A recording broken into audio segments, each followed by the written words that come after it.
So, Right. what's the Excellent. big item of the day, though, Drew? Let's talk about app accessibility. I think that is the big item of the year, actually. The Uh, year. the Okay. year. And I'll tell you why I think that. Accessibility we always think of as being the thing for, helping the people that have various disabilities. Like, oh, can't see very well, you can make your font big, or, maybe you can have a thing that reads the screen. And, we've seen the Apple demos on on their videos where they're always do these really wonderful demos that are kind of amazing. And you're like, oh my gosh, this guy can navigate this through the apps and click on things and all this stuff. Well, Right. Apple, has definitely been was always been a strong accessibility supporter, I would say, enthusiast or whatever. But they keep mentioning it again and again, and I think this is why. Probably other people have thought about this, but uh, accessibility is, first of all, it's a thing everyone needs eventually or at some point in their life. And so it's not just for other people; it's probably for you. And One of the some things that I heard at a I think it was at one of the deep dish conferences, they talked about how maybe you don't feel like you have accessibility needs today, but let's say you get into a car accident, or you break a hand, or you or something inhibits your ability to interact with something normally, whether that's vision, or you're in a loud environment, you can't hear your phone, or you right. can't see something. So you need these features to be able to interact in ways that may be temporary. And while we only generally think about accessibility as a permanent disability for people, it's not actually the case.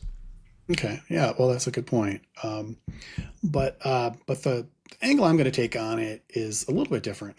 Last year, I think it was at WWDC, they talked about one of the things they mentioned is that they added these accessibility nutrition labels to the App Store. So every app, you can look at its accessibility nutrition label, and it'll tell you in, I don't know, different categories. Does the app support this or support that? And they encourage you to make your app accessible and to update your app nutrition labels, etc.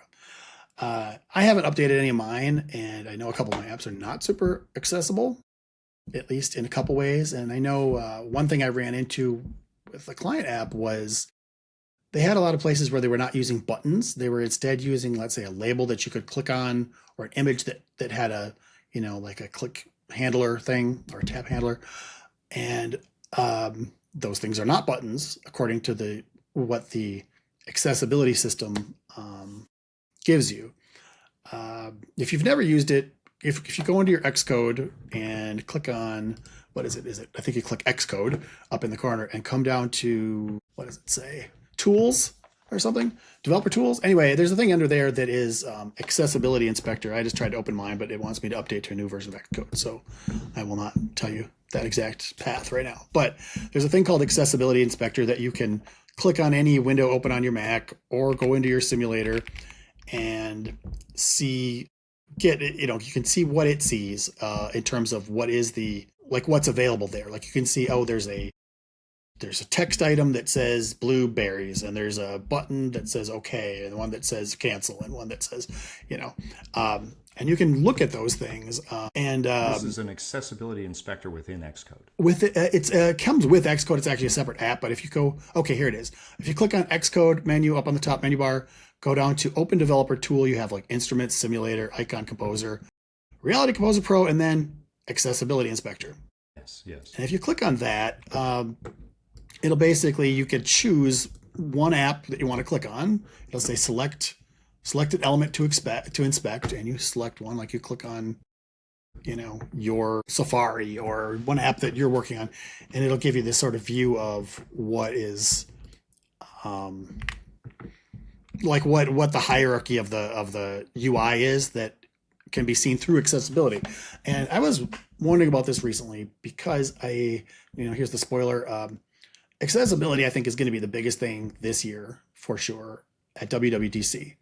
And I think that because accessibility is the easiest, best path to having AI things control apps.